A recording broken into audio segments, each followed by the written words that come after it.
So welcome दोस्तों, मेरा नाम है धीरज। आप देख रहे हैं टेज धीरज। दोस्तों आज हम इस टॉपिक पे बात करने वाले हैं कि दोस्तों कि टीजे स्मार्ट टिप जैसे प्रोफेशनल थंबनेल कैसे बनाए।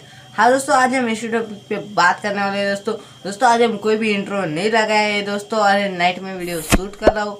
दोस्तों आपने अभी तक चैनल को सब्सक्राइब नहीं किया तो जल्दी से चैनल को सब्सक्राइब करें, साथ ही साथ बेल आइकन को प्रेस करें और जल्दी से वीडियो को लाइक करें। दोस्तों वीडियो बहुत ही बड़ी होने वाली पर यूजफुल होने वाली दोस्तों। हाँ दोस्तों, जो कि आपके थंबनेल एकदम आप प्रोफेशनल थंबनेल बनाना सीखेंगे दोस्तों।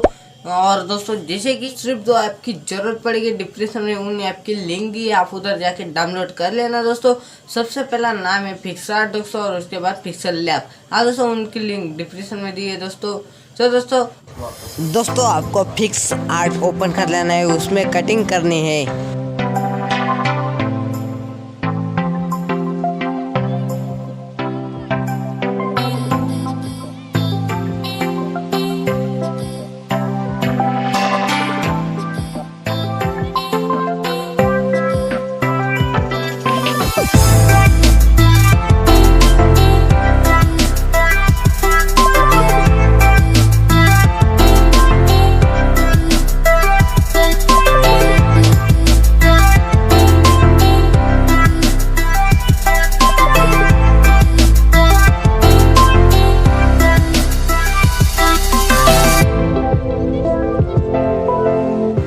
दोस्तों अभी हमने पिक्सल लैब ओपन किया है दोस्तों।